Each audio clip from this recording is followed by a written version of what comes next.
Hello and welcome. You're watching UATV News with me, Ksenia Bugay. Let's start with the latest developments. Russia continues to build up troops near the border with Ukraine. If nothing changes, then the number of Russian troops could increase to 175,000. This was stated by Minister of Defense of Ukraine in an interview with the Estonian TV channel. For now, the number of troops is twice less. According to Alexei Reznikov, the process of building up both military equipment and military personnel near our borders by the Russian Federation is continuing. If this trend continues, there will soon be 175,000 of them. Today we estimate the number of these forces at our border at 94,000. Of course, such a concentration of enemy forces on the border is real. We understand this perfectly well and we are watching them. And there are no surprises for us here. We are ready. Alexei Reznikov, Minister of Defense of Ukraine. Canada will make every effort to prevent Russia from invading Ukraine. They are ready to employ both diplomatic and economic pressure on the country. This was stated by Canadian Foreign Minister Melanie Joly in an interview with the National Post. Ottawa is very serious about this threat from Russia towards Ukraine. The minister also called on the Russian Federation to reduce tension in the region, as this could lead to unpredictable consequences. Canada, the United States, the United Kingdom and members of the European Union are in a planning mood to respond to a possible Russian invasion of its western neighbor. We will use every single tool possible to make sure to deter Russia from going ahead. Melanie Joly, Minister of Foreign Affairs of Canada. Russia has already paid $500 billion for the occupation of Crimea. This is exactly how much the economy of the occupying country lost after the introduction of international sanctions. The West must respond to the threat of Russia's invasion in Ukraine with even stricter restrictions. This was stated by Alexei Arestovych, Speaker of the Ukrainian delegation to the Trilateral Contact Group, in an interview with our TV channel. According to him, leaders of the United States and the European Union have already warned the Kremlin about new, tougher sanctions in order to prevent the offensive of Russian troops in Ukraine.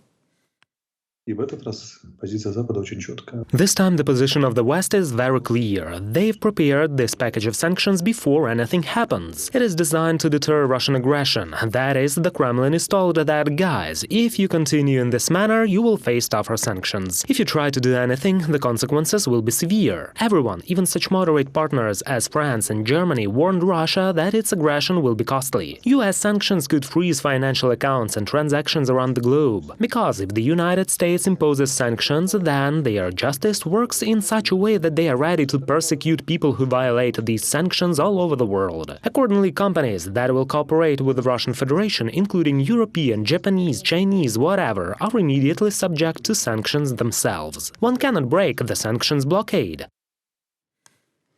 Land plots in the occupied Crimea, which belong to citizens of Ukraine, are likely to be sold at an auction. The self-proclaimed authorities plan to auction off more than 6,500 plots owned by alleged foreigners, namely those who do not reside on the territory of Russia and Russian-occupied Crimean Peninsula and the city of Sevastopol, including residents of the mainland Ukraine. To remind you, at the end of March, Russian President signed an order allowing occupying power to illegally withdraw almost 11,500 land plots from rightful owners. It mostly concerns lands located in the vacation spots. Ukrainian armed forces mark their 30th anniversary. President of Ukraine has also congratulated the military on the occasion. He stressed that the Ukrainian army has gone a difficult path to the formation of a capable and highly organized combat structure, confident in its strengths and capable of breaking any enemy plans. The head of state also thanked the military and veterans for their resilience and heroism during the defense of the territorial integrity and sovereignty of our country.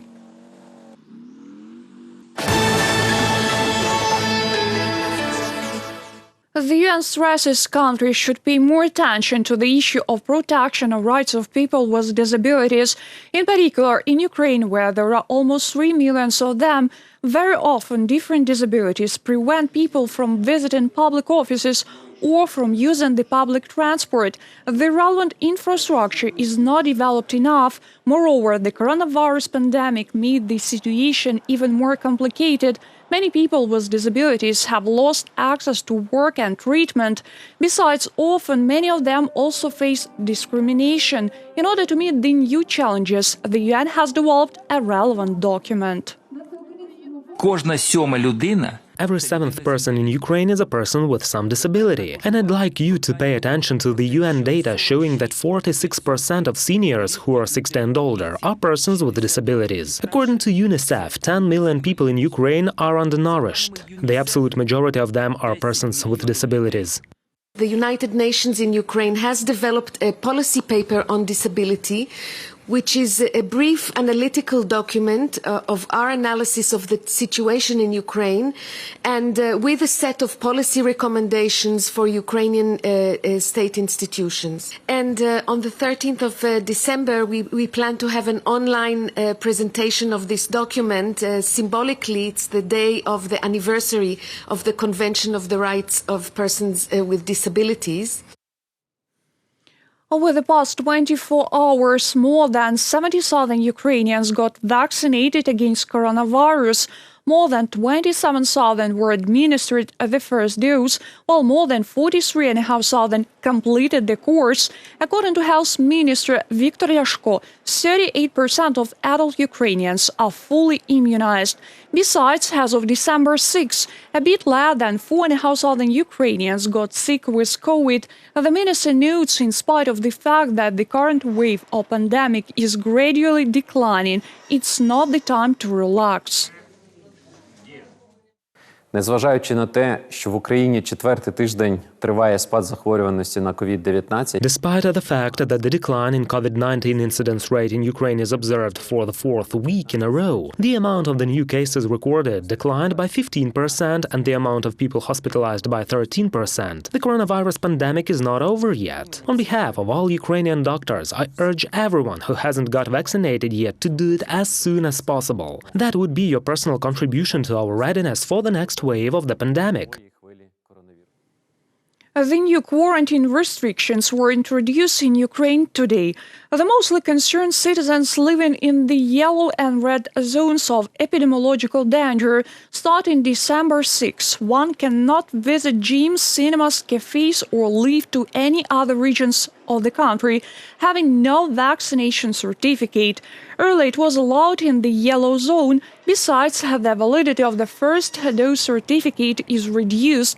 It is now valid for only a month instead of 4. Those who have any contraindications for vaccination need to have a negative test result or a COVID-19 recovery certificate. 20 Ukrainians will represent our country at the Invictus Games international competition next year in the Netherlands. Now, former and active military personnel wounded during the hostilities are finishing training. Our correspondent visited the Olympic base outside Kyiv, where the training camp of athletes is located.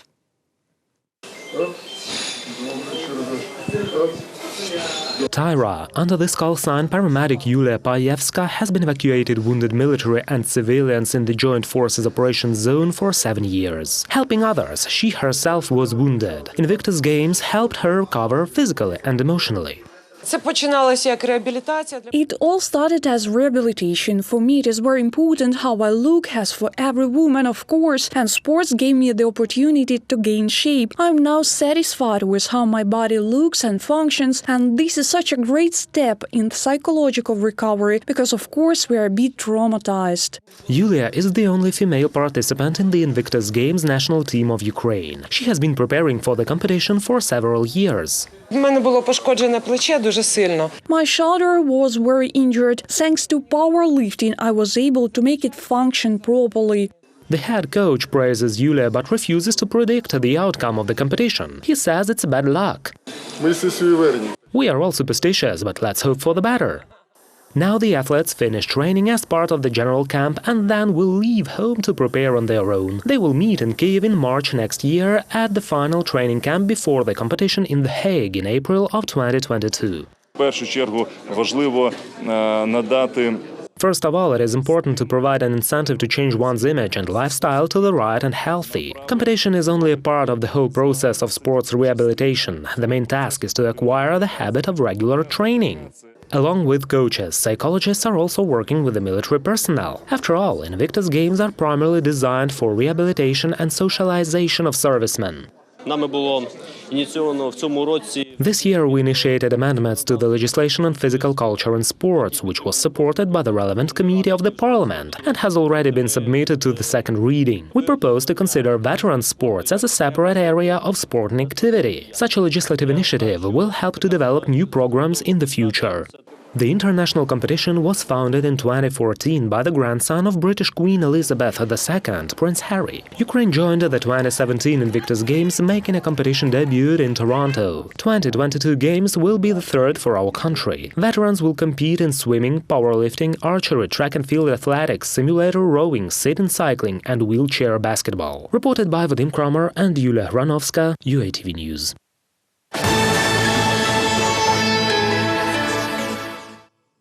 The longest and widest the record of Ukraine was registered in the village of Oriv in western Ukrainian Lviv region. The Shevchenko Street was included into the National Book of Records.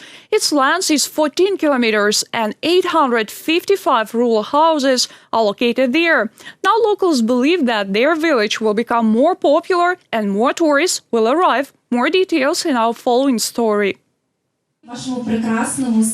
A new record of Ukraine was recorded in your beautiful village. The longest street, the Taras Shevchenko Street, is 14 kilometers long. I congratulate you. The village of Oriv itself is considered one of the longest in Lviv region. Here, all 855 private houses are located only on one street, named after the Ukrainian poet Taras Shevchenko. It's all Shevchenko Street. Here is Shevchenko, there is Shevchenko. It's all one single Shevchenko Street wherever you go. Local residents say they dreamed of such recognition for a long time. They note, having entered the National Book of Records, they will become more famous throughout the country and become popular among tourists. After all, besides the street, they have something to surprise. There are picturesque landscapes and a mountain river. This means that we became famous. We were known both abroad and in Ukraine, and now we have become even more famous. People will talk about us, they will come to us, and I hope that they will walk along this street.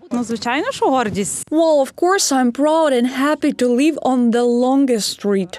The only problem which remains is the road. It was renovated here back in 1970. Regional officials assure that they will deal with this shortcoming next year.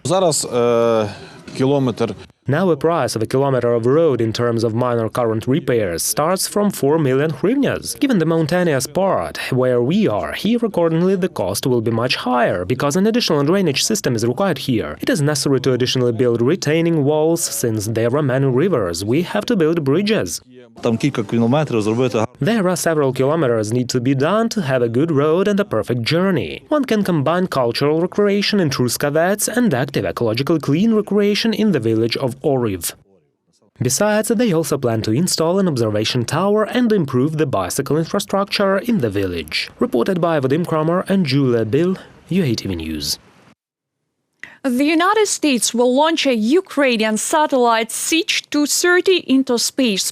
It is already delivered to the US, and on January 10th, the launch from Cape Canaveral in Florida will take place. The satellite was manufactured by the Yuzhny Design Bureau. It will be used to monitor the use of land, plants, forests, and water resources, as well as to help to deal with consequences of natural disasters. The satellite can also be used to obtain data on movement of military equipment and warships. That's all for today. More updates on our official website, YouTube, Facebook, and Twitter pages. Stay healthy and take care of yourselves.